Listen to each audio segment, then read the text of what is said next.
حسبنا اللہ و نعم الوکیل و نعم المولا و نعم النصیر لا حول ولا قوة الا باللہ العلی العظیم اعوذ باللہ من الشیطان الرجیم بسم اللہ الرحمن الرحیم الحمدللہ رب العالمین والعاقبۃ للمتقین والجنۃ للموحدین ثم الصلاة والسلام علی نبی الامی المکی المدنی القرشی الحاشمی الابتہی مولا و مولا الکونین جد الحسن والحسین ابی القاسم محمد اللہم صلی علی محمد و آل محمد وآلہ الطیبین الطاہرین المعصومین المظلومین ولعنۃ اللہ علی اعدائہم اجمعین من الآن الی یوم الدین اما بعد فقد قال اللہ تبارک و تعالی فی کتابہ المبین بسم اللہ الرحمن الرحیم تبارک الذی بیدہ الملک وہو علی کل شیء قدیر ان الذی خلق الموت والحیات لیبلوکم ایکم احسن عملا۔ آپ حضرات سے التماس ہے ایک مرتبہ سورہ حمد اور 3 مرتبہ سورہ اخلاص کی تلاوت کر کے مرحومہ مغفورہ کنیز فاطمہ بنت اعجاز حسین کی روح کو ایصال کر دیں۔ اللہم صلی اللہ محمد و محمد اللہم صلی اللہ محمد و محمد اللہم صلی اللہ محمد۔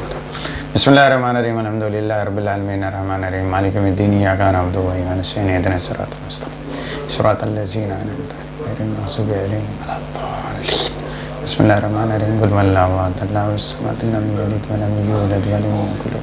بسم اللہ الرحمن الرحیم قل هو اللہ احد اللہ الصمد لم یلد ولم یولد ولم یکن الرحمن الرحیم قل هو اللہ احد اللہ الصمد لم یلد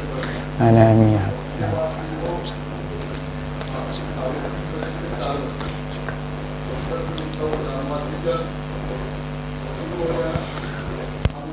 ناظرین گرامی قدر، قرآن مجید کے سورہ ملک کی یہ آیہ مبارکہ ہے کہ جس میں ارشاد ہے با برکت ہے وہ ذات کی جس کے قبضہ قدرت میں ملک ہے اور وہ ہر شے پر قادر ہے۔ اس نے موت اور حیات کو پیدا کیا ہے تاکہ معلوم ہو سکے کہ بہترین عمل کون کرنے والا ہے۔ قرآن مجید کی اس آیہ کریمہ میں موت کو حد فاصل قرار دیا ہے کہ موت وہ موقع ہے کہ اس کے بعد معلوم ہوگا کہ کس نے عمل بہترین انجام دیے۔ اللہ نے اچھے عمل کو نہیں طلب کیا ہے بلکہ اللہ نے بہترین عمل کو طلب کیا ہے، اور بہترین عمل اس ضعیف و ذلیل و حقیر انسان سے ظاہر ہونا ناممکن ہے۔ کوئی بھی انسان بہترین عمل کو انجام نہیں دے سکتا ہے، کوئی بھی انسان بہترین عمل کو انجام نہیں دے سکتا ہے، بلکہ جتنے بھی عمل ہیں پروردگار عالم نے ہم سے طلب کیا ہے تو ہم اس کے انجام دینے کی کوشش کر رہے ہیں۔ اگر اس بات کے اوپر ہم غور کر لیں تو ہمارے اندر تمام غرور، حسد، کینہ، بغض، خرافات، فتنہ ختم ہو جائے گا، کیونکہ اللہ نے جو طلب کیا ہے بہترین نماز نہیں بلکہ بہترین نماز، روزہ صرف نہیں بلکہ بہترین روزہ،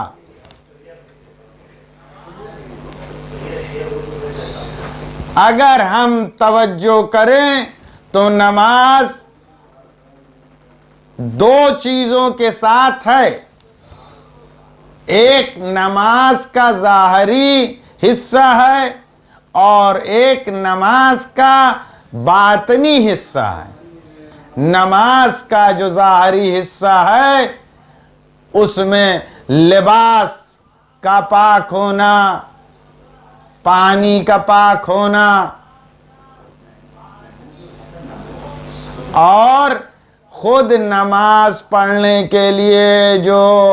ہم قرآن مجید کی تلاوت کرتے ہیں اس کی قرأت اور تجوید کا صحیح ہونا ضروری ہے۔ اب ہم جب نماز پڑھتے ہیں تو کیا سورہ حمد، سورہ فاتحہ جیسے پڑھنا چاہیے ہم ادا کر پاتے ہیں یا نہیں کر پاتے ہیں؟ تو پوری دنیا میں اگر دیکھا جائے گا تو بہت کم افراد ہوں گے کہ جو سورہ فاتحہ جیسے کی تجوید میں بیان ہے ویسے ادا کر رہا ہو، اور سورہ توحید کی بھی تلاوت اسی تجوید کے قاعدے کے مطابق ادا کرنا مشکل ہے۔ پھر وہ ظاہری حصہ جو قیام، رکوع اور سجدہ ہے اس کی بھی انجام دہی انسان نہیں کر پاتا ہے۔ اب نماز کا باطنی حصہ جو متعلق ہوتا ہے خضوع و خشوع و تذلل سے، کہ انسان جب نماز پڑھے تو خاضع ہو، انسان جب نماز پڑھے تو وہ خاشع ہو اور اس کے اندر تذلل پایا جائے۔ تو عزیزان گرامی، ہر انسان جب محراب عبادت میں پہنچے گا تو اسی طریقے سے وہ نماز ادا کرے کہ جیسے مولائے متقیان علی ابن ابی طالب علیہ السلام نماز کو ادا کرتے تھے، کہ جب آپ محراب عبادت میں جاتے تھے تو آپ کا جسم لرز جاتا تھا۔ تو یقیناً ہم اس کیفیت کی نماز نہیں ادا کر پا رہے ہیں، یقیناً ہم اس کیفیت کی نماز کو ادا کرنے سے قاصر ہیں۔ تو مطلب صاف، واضح اور روشن یہ ہوتا ہے کہ ہم خدا کے ذلیل و حقیر و مسکین بندے ہیں کہ جو اس کی بندگی بھی نہیں کر سکتے ہیں، بلکہ یہ جو ہم نماز پڑھنے آتے ہیں اصل میں اس نے دعوت دی اللہ اکبر جب مؤذن نے کہا تو ہم اس لیے اپنے گھروں سے نکلے یا اپنے گھروں پہ ہم نے مصلی عبادت کو بچھا دیا کہ اللہ نے بلایا ہے اور ہم حاضر ہیں، حاضر ہیں، حاضر ہیں۔ پروردگارا تیری بندگی مجھ جیسے ضعیف و ذلیل و حقیر و مسکین سے ممکن نہیں ہے، ہم صرف اور صرف تیرے حضور حاضری دے رہے ہیں کہ تو نے بلایا، تو اتنی بڑی ذات ہے، ہم حاضر ہیں، ہم لبیک کہتے ہیں۔ تو عزیزان گرامی، اس آیے کریمہ میں پروردگار عالم نے بہترین عمل کو طلب کیا ہے۔ اس انسان سے ممکن ہی نہیں ہے کہ بہترین عمل انجام دے۔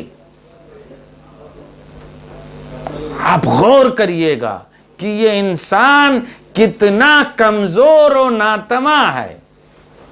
کہ 2 رکعت نماز خدا کے بنائے ہوئے قانون کے مطابق ادا نہیں کر سکتا۔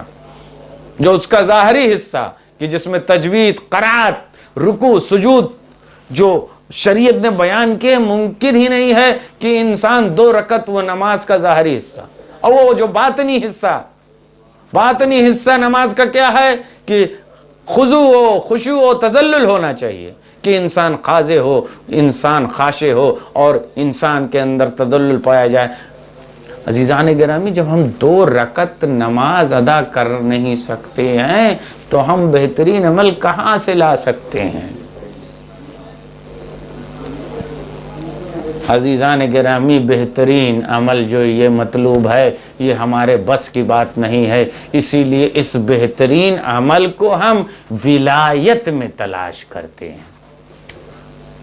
یہ بہترین عمل کہاں ہے؟ ولایت میں، چاہے وہ ماں باپ کی ولایت ہو، چاہے وہ ایک مرجع کی ولایت ہو، اور چاہے وہ امام کی ولایت ہو، اور چاہے وہ رسول کی ولایت ہو۔ اسی ولایت کے ذریعے سے ہم کو نجات ملے گی، ورنہ ممکن نہیں ہے کہ انسان نجات یافتہ ہو جائے۔ حدیثوں میں ہے، روایتوں میں ہے کہ تمہارے بڑے سے بڑے گناہ کا کفارہ والدین کے ساتھ نیکی کرنے سے ختم ہوتا ہے۔ جب تم اپنے والدین سے نیکی کرتے ہو تو اللہ تمہارے بڑے سے بڑے گناہ کا کفارہ قرار دیتا ہے۔ عزیزان گرامی، والدین کے ساتھ ہی حسن سلوک جب انسان کرے گا تب وہ ولایت کے ادنا درجے پر فائز ہوگا،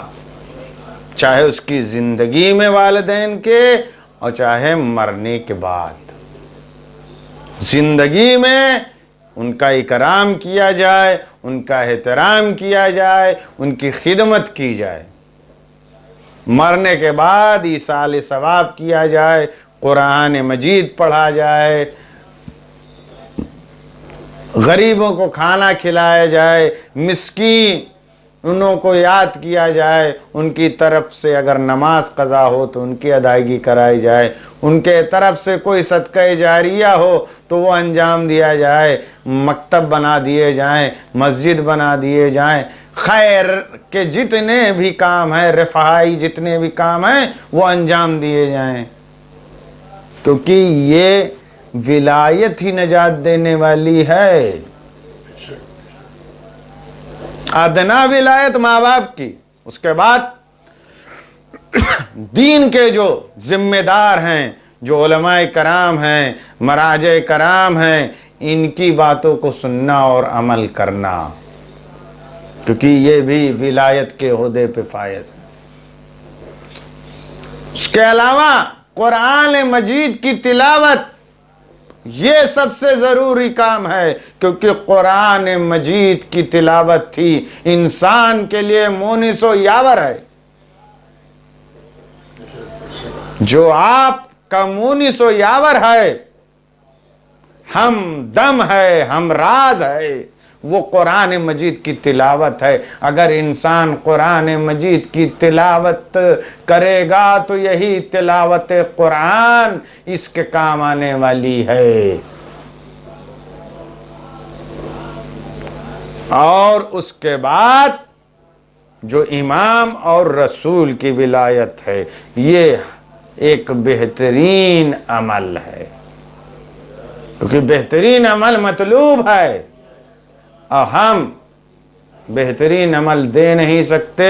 اس لیے ہم اسی ولایت پہ تکیہ کیے ہوئے ہیں تاکہ اس کے ذریعے سے ہم نجات یافتہ ہو جائیں، کیونکہ پروردگار عالم نے بہترین عمل طلب کیا ہے۔ ربوبیت کے سامنے انسان کا جسم لرز جائے گا، وہ اپنے پروردگار کی حمد و ثنا کرنے کی طاقت نہیں رکھتا ہے۔